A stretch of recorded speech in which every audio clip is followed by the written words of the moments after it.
Hi everyone, welcome to my YouTube channel. My name is Cecilia. I go by the name C Chronicles on my social media platforms, so feel free to call me C Chronicles. Thank you for coming along. If it's your first time here, I do fragrance reviews mostly, and I do lifestyle and fashion videos. So if you go to my earlier videos, you'll see some of the lifestyle and fashion videos. Today, however, I am bringing you a fragrance review video. So if it sounds like something that you're interested in, please do consider subscribing. And to my returning subscribers, thank you for coming back. I appreciate you as always. Today I'm bringing you a fragrance review video, as I said earlier, and I'm talking about none other than Versace Crystal Noir, and this is the Eau de Toilette. This is the EDT version. So that is the packaging.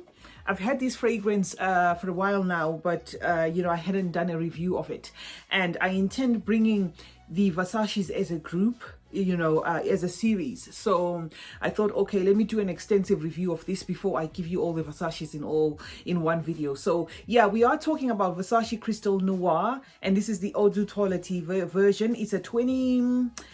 This is actually a 2004. I think this fragrance has been around, but the hype is,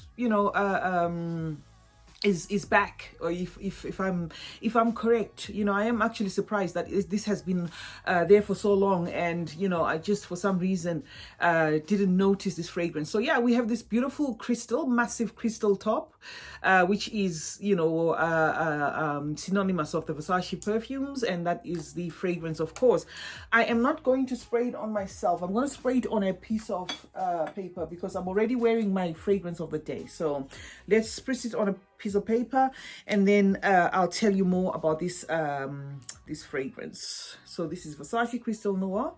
I'm just gonna do one spritz here because I think that's more than enough. Okay, so the top of this fragrance has got some black currant and some violet and some black fig, and then in the mid it's got the jasmine, it's got some tuberose and some frangipani, and then it's got some sandalwood as a base, some cashmere, some heliotrope, and some vanilla. Okay, so those are the notes for this fragrance. This is a sexy summery fragrance.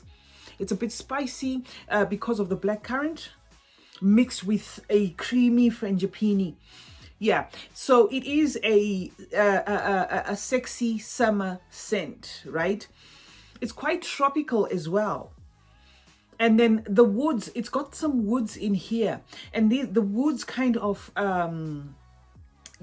prevent it from crossing over to being fresh. So this is not exactly a fresh fragrance because the woods in here keep it kind of, make it a bit heavy. So it's not on the fresh side. It's quite tropical. To me, it feels like a fruit juice, a giant fruit juice, a really juicy fruit juice with a lot of a cocktail of flowers. It does say that in the notes it's got tuberose. I do not smell tuberose in here, so it's definitely one of those fragrances that I prefer the tuberose done in here, because tuberose can sometimes be overpowering. So it does have tuberose, but it's not a note that you should be worried about if you don't like tuberose, because I can hardly smell the tuberose in here. It's a bit dark, but it doesn't cross over to gothic, if that makes any sense. So yeah, it's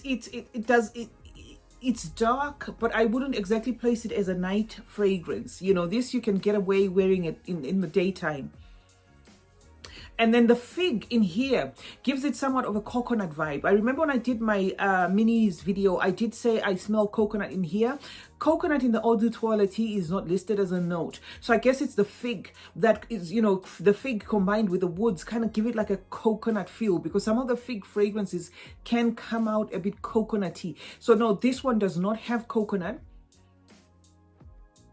It's got a lot of fruity notes in the mid mixed with the vanilla, and that gives it a bit of some sweetness. I'm not sure whether I should be saying a bit, but it's not overly sweet. However, it is quite a sweet fragrance. And yeah, I've worn it before. The dry down is more cashmere, so if you like the cashmere note, you will smell that in the dry down. That's more prominent. It comes out more in the dry down. This is one of those kind of beast mode performers when it comes to the Versace range for me.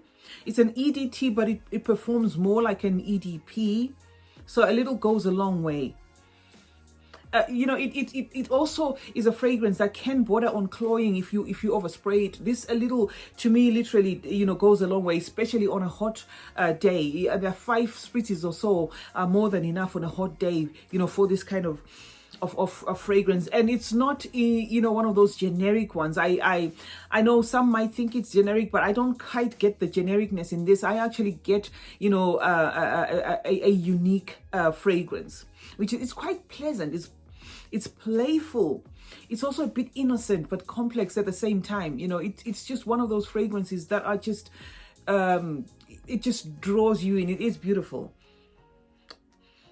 It really smells like a well-needed giant cocktail drink, cold, with crushed ice.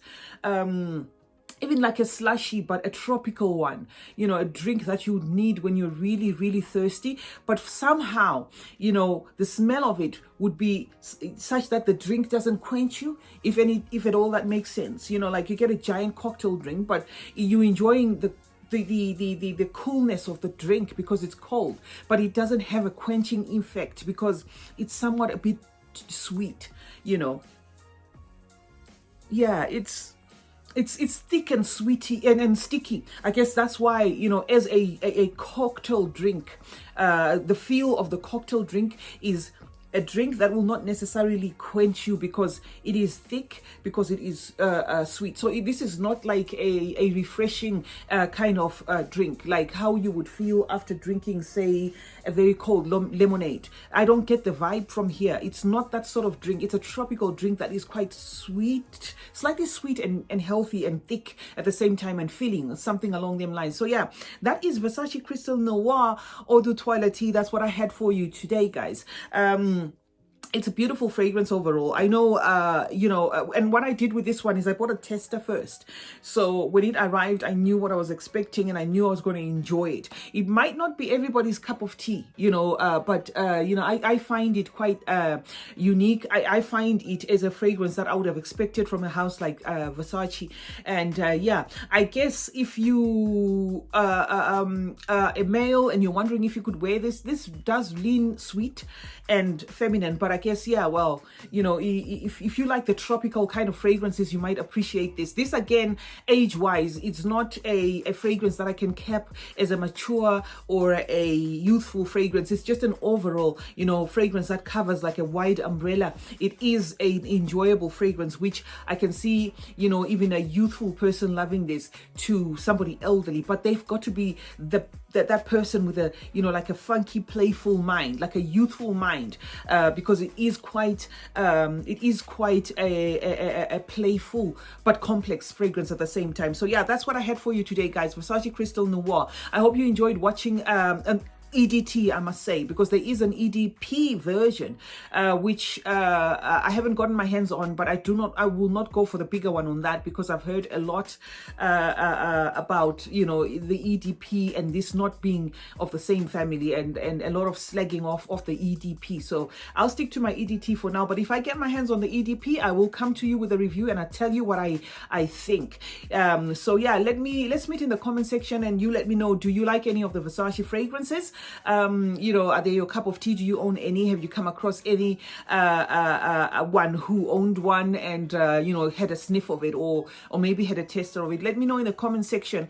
And also, don't forget to subscribe if you haven't subscribed already. To the new guys that are here, please do not leave without subscribing. Also, turn on post notifications so that you're notified anytime I upload a video. Remember to like, comment, and share as well. Stay fabulous, guys. Stay blessed, and remember, smelling good is a form of good manners. Cheers.